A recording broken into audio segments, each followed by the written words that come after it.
हरे कृष्णा। आज की हमारी वीडियो का टाइटल है क्यों सुने श्री कृष्ण कथा। क्यों हम भगवान श्री कृष्ण की कथाएं सुने। भागवत पाठ की श्रृंखला में आज हम एक नए टॉपिक की शुरुआत कर रहे हैं जिसका की नाम है भगवान श्री कृष्ण की जन्म लीला।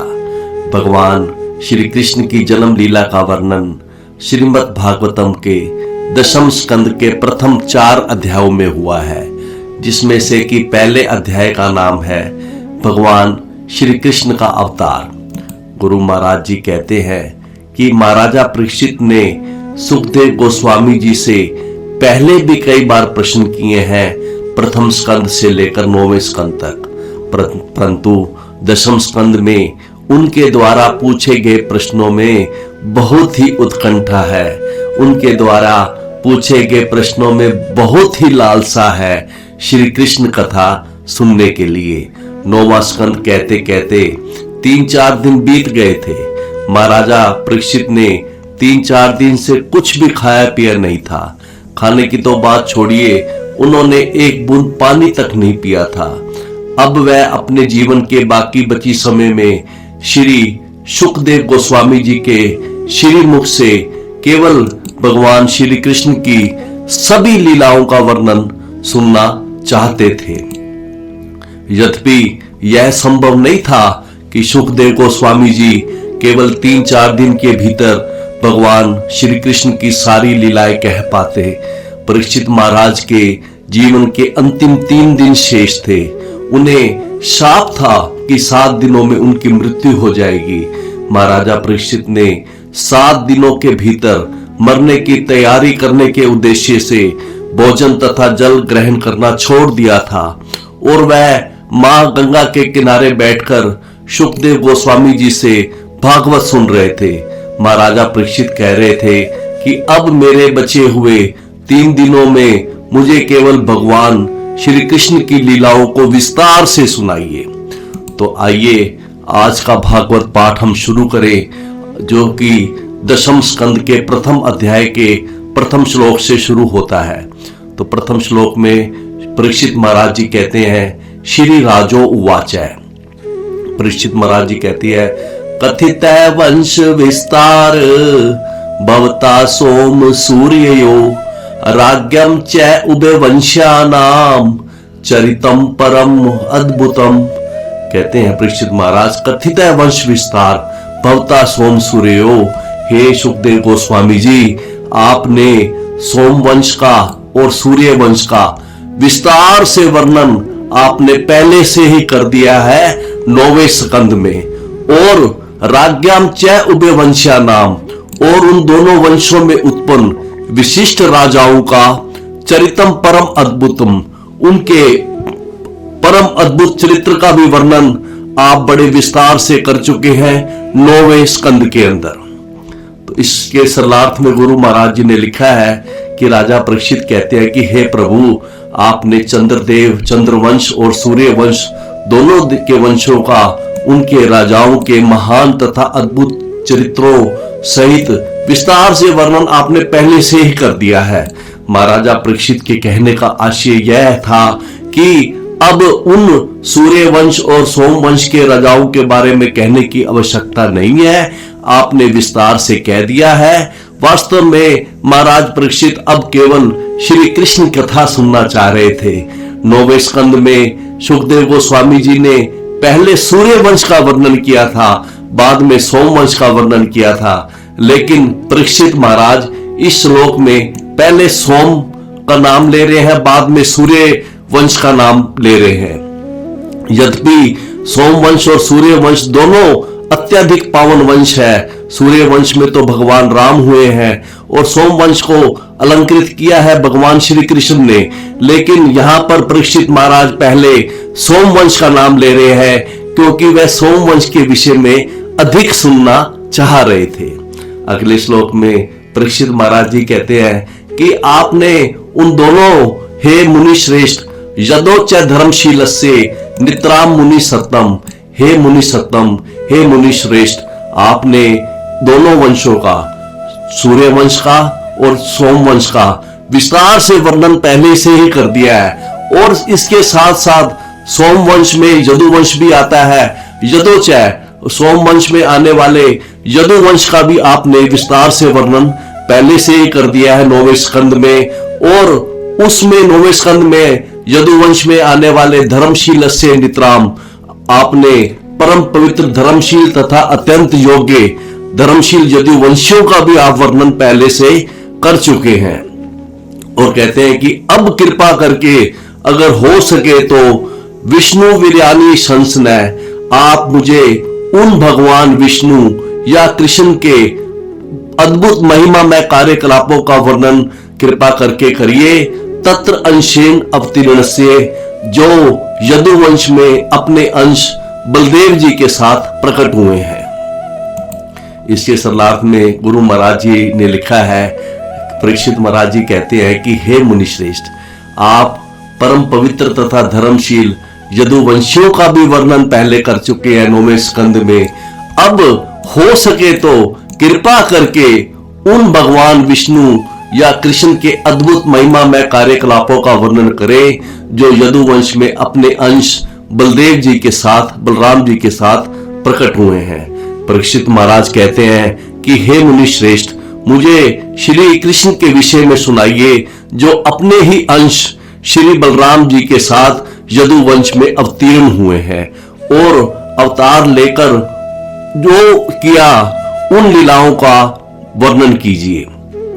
परीक्षित महाराज की पहली जिज्ञासा यह है कि बलराम जी के साथ भगवान श्री कृष्ण ने जो लीलाएं की हैं उनको मैं सुनना चाहता हूं। मैं और अन्य कुछ नहीं सुनना चाहता, यह कहने की आवश्यकता नहीं है, केवल संकेत ही काफी है कि अब मुझे उन भगवान विष्णु या कृष्ण के अद्भुत महिमामय कार्यकलापों का वर्णन करे जो यदुवंश में अपने अंश बलदेव के साथ प्रकट हुए हैं। श्रेष्ठ लोग ऐसा ही बोला करते हैं। यहाँ परीक्षित महाराज द्वारा भगवान के लिए विष्णु शब्द, उन्होंने भगवान कृष्ण के लिए विष्णु शब्द का प्रयोग उन्होंने इस श्लोक में किया है।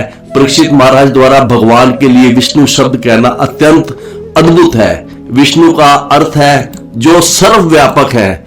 वही परीक्षित महाराज जी कहते हैं कि वही भगवान जो रथ पर भी बैठे थे और रथ पर बैठे बैठे वो मेरी माता के गर्भ में भी चले गए थे और गर्भ में जाके जिन्होंने मेरी रक्षा की थी वह रथ पर भी थे और मेरी माता के गर्भ में भी चले गए थे।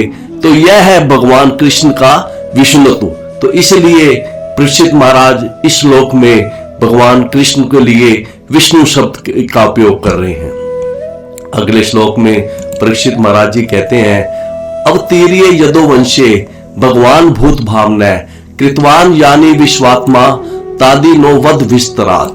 कहते हैं कि यदुवंश में, अवतीर्य यदुवंशे, भगवान ने यदुवंश में अवतार लेकर भगवान के यहाँ पर 3 विशेषण दिए गए हैं। पहला विशेषण है भगवान। भगवान का अर्थ है जो 6 ऐश्वर्यों के अधिपति हैं।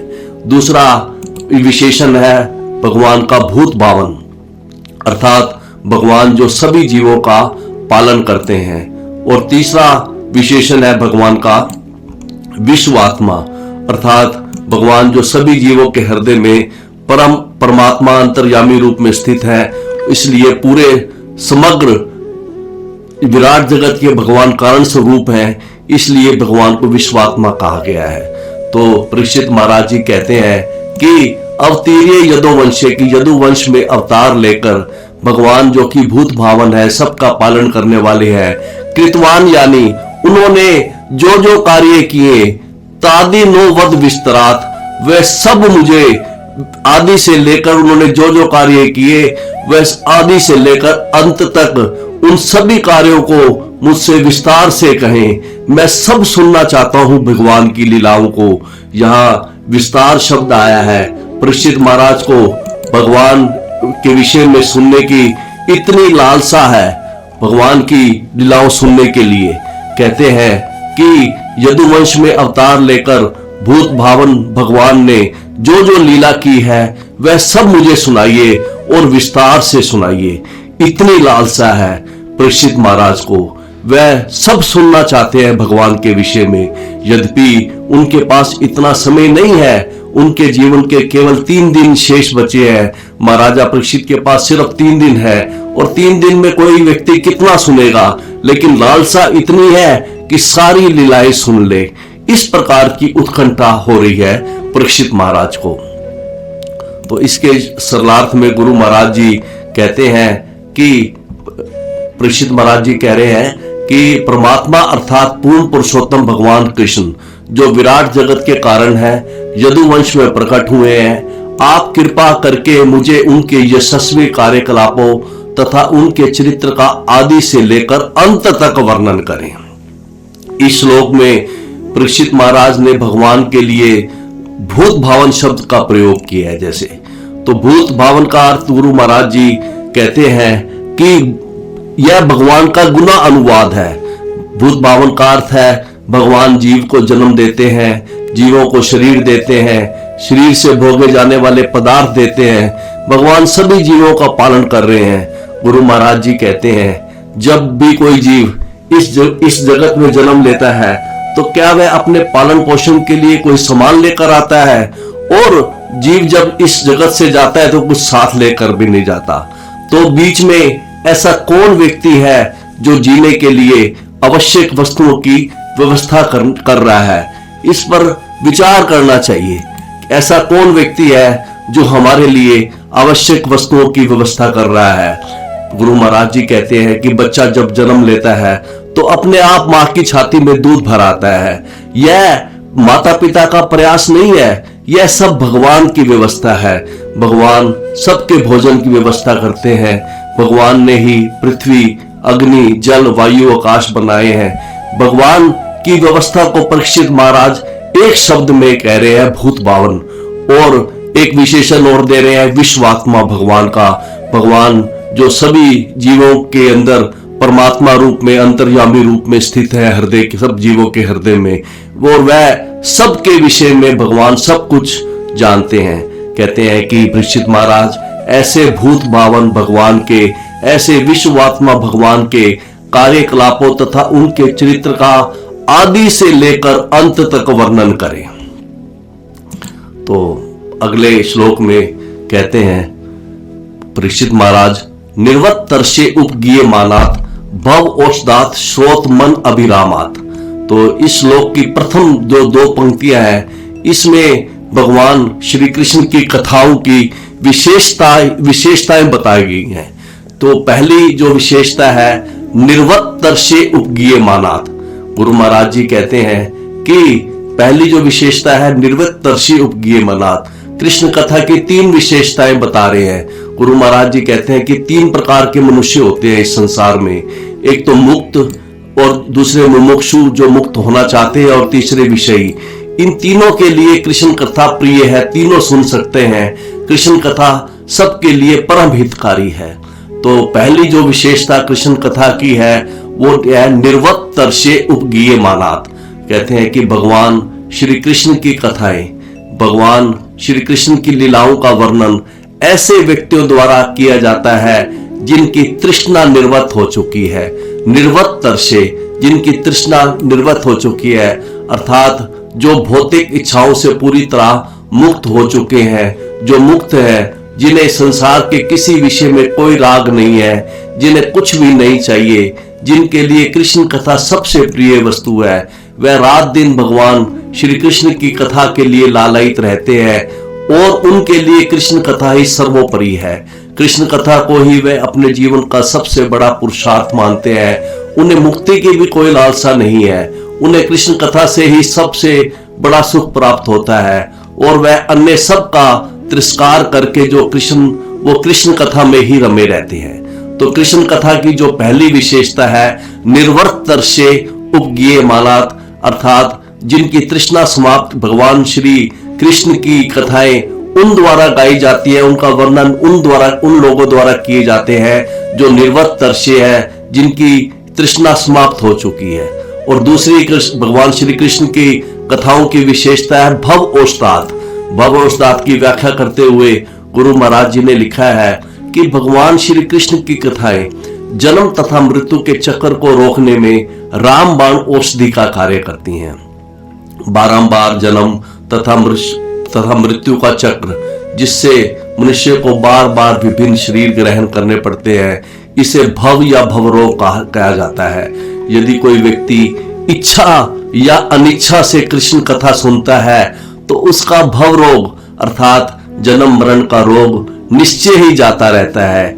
इसलिए कृष्ण कथा को भवौषधि अर्थात जन्म मृत्यु के चक्र को रोकने की औषधि इसको कहा गया है।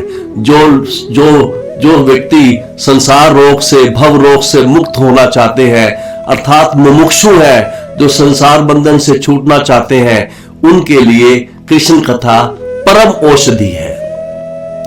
तीसरी विशेषता बता रहे हैं कि भव स्रोत मन अभिरामात।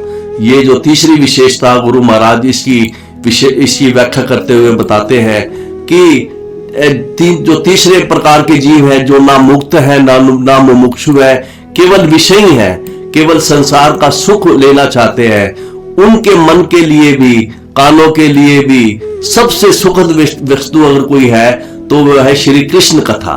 भगवान कृष्ण की लीलाएं, भगवान श्री कृष्ण की कथाएं रमा देती हैं कान को और मन को।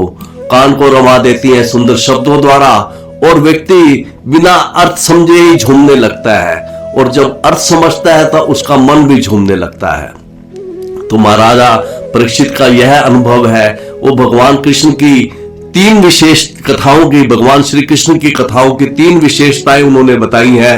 वह अपना अनुभव बता रहे हैं कि जो व्यक्ति मुक्त है उनके लिए श्री कृष्ण की कथा परम अमृत है, दिव्य है। जो मुमुक्षु है, जो मुक्त होना चाहते हैं, बद्ध है, उनके लिए भी श्री कृष्ण भव औषधि है, जन्म मृत्यु के चक्र को रोकने वाली औषधि है।